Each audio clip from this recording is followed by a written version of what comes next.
Greetings, This Old House fans, or My Old House fans.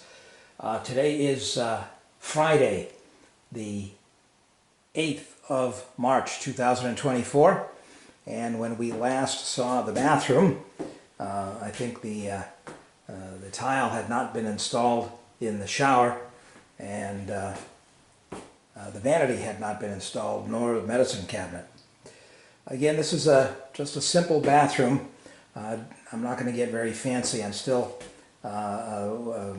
missing my baseboard and my window trim and my closet door setup. But I think you saw the tile on the floor, so it is installed, it's grouted, and the subway tile has been installed in the shower along with the shower fixtures. And this is a pressure balanced single lever shower valve, tub spout, and then the shower head up there. Also installed a curved rod, and I've got a shower curtain and a liner here. Everything's kind of color coordinated, kind of a greenish gray or a grayish green, if you will. And again, the trim, closet doors will be white, trim will be white. Trim around the window will be white also. Baseboard will be white. So again, it's not fancy. I'm not into fancy. I'm into simple. So again, I've got the subway tile done here in the shower, just white.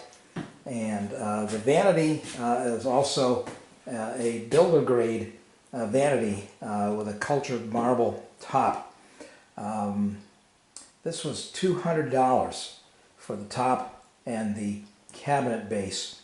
Now you see some little feet on here. I actually made those because I just wanted to upgrade it a little bit. And it's also raised a little off the tile because it is a cheap builder grade vanity. It's just particle board, and if it gets wet, if the toilet overflows, then the particle board will suck up the water like a sponge and swell up, and it'll be ruined. So, as I say, it was $200, which is nothing to sneeze at. People have totally lost all connection with the value of a dollar these days, which is unfortunate.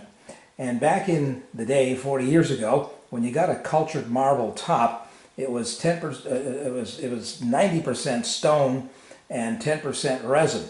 Now I have to refer to this, and I even told the guy at Lowe's where I got this from that this is a cultured plastic top because it's 90% plastic and 10% stone, which is unfortunate. And even the faucet, while it is chrome and steel on the outside, the guts on the inside are plastic. Again, which is a shame because it doesn't have the durability that what was normal back in the day for a normal price, you would now have to pay through the nose. If I wanted an all brass vanity fixture, it would be upwards of $100, which is again just indicative of how bad our economy has become because of the lack of a dollar based on soundness. So that's enough of the political and economic rant. As you can see, I tried to snazz up the vanity by putting these feet on the front, and I think it works. Color-wise, it goes with the paint scheme in the room, and again, while this is the master bathroom, by virtue of the fact that it's right off the bedroom, you don't have to go out into the hallway. It's just really simple, which is just fine with me. So again, I did all the tiling on the floor, subway, installed all the plumbing, and right down to the shower curtain, which matches the color scheme. So one thing I have to say that here in Preston, the water is hard, and so that it means it has a fair amount of mineral content to it. I may get a water softener at some point in the future, but that's often in the future. In the meantime, I just keep a microfiber cloth handy, and every time I use the vanity or the shower, I wipe down the chrome. Water is the universal solvent, although mankind didn't come to that realization until more recently. But what happens is, water with the minerals, so if I have a little extra calcium in the water, lime if you will, then the element, the calcium, is chemically active.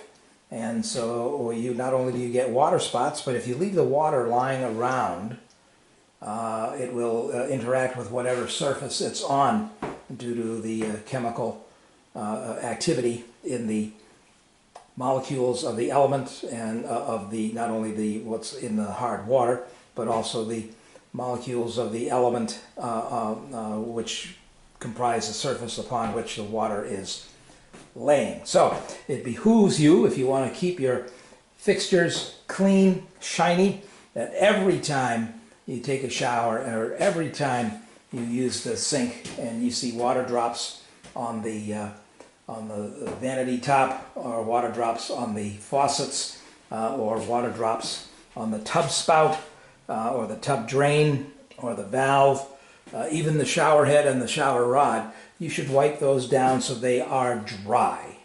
That's what you want in order to preserve the integrity of your fixtures and get them to last as long as possible.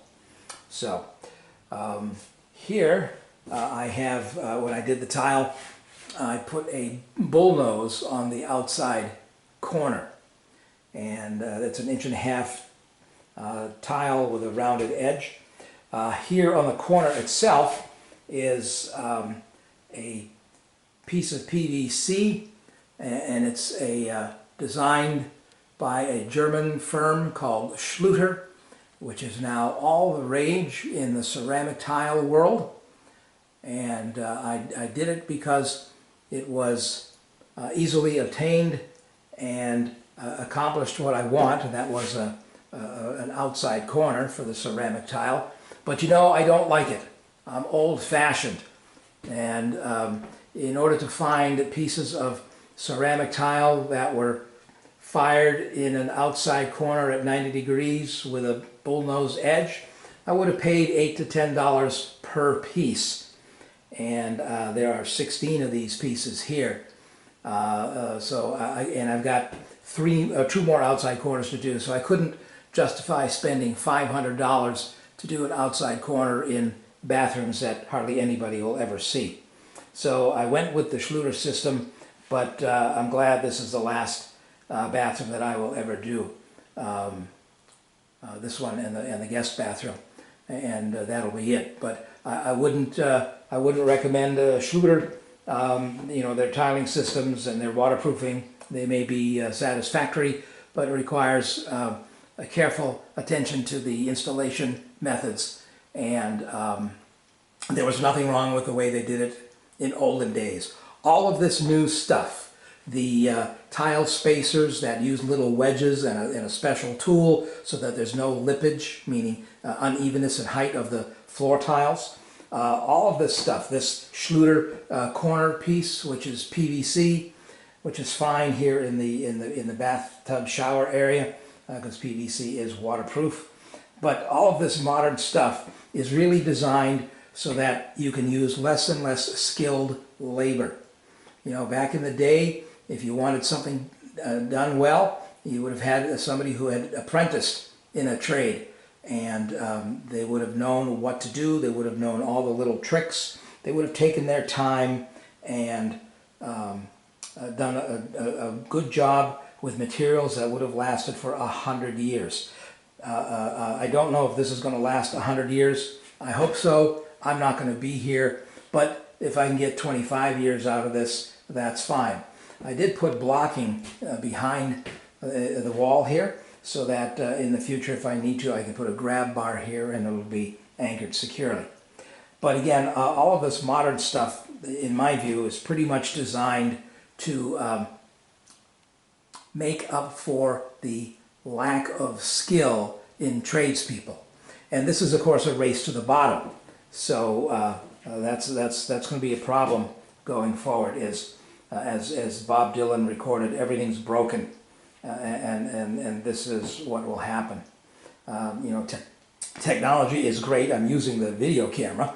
Obviously, it's a handy thing, but you know, could I have used a film camera and taken photos and narrated them and sent them to all of you? Yes, I could have. So there's always a backup plan that usually relies on older technology, but it never fails. I mean, the only thing wrong with a pencil is that it's consumable, but from a functional standpoint, the pencil is perfect. But anyway, that's the master bathroom. The paint, the ceiling, HVAC, closet goes in here, porcelain on steel tub, tile done. The only thing I have to do in the shower area is at the top where the tile went almost to the ceiling. I will put in a PVC molding to close that gap there. That's about 5/8 to 3/4 of an inch. And then I'll call it a day. Over here where I put this bullnose on the outside corner, I put tape on the tile after the grout cured. And then when I pulled off, and this is painter's tape, by the way, when I pulled off the painter's tape, it pulled off some of the wall paint. So I have to touch that up, but no big deal. That's life. And again, I will have to do the trim around the window and then the baseboard. And then that should be it. And then it's just a matter of keeping it clean and maintaining, which is what needs to be done when something is used. So I'm happy with the color scheme. I'm happy with how things resulted. I'm unhappy in the fact that you can't get quality stuff for a reasonable price, but that's a function of our political economic system and the fact that we have a Federal Reserve and a fiat currency. I sound so old-fashioned here, but hey, if you want to keep buying an appliance every year and spending your hard-earned money, knock yourself out. I like to, you know, buy once, cry once, but that's if I can find something. If I can't, then I just have to treat things with kid gloves and hope that the product will last. But in the meantime, no leaks. Everything works fine, and that's it for now. We'll see you in the next video.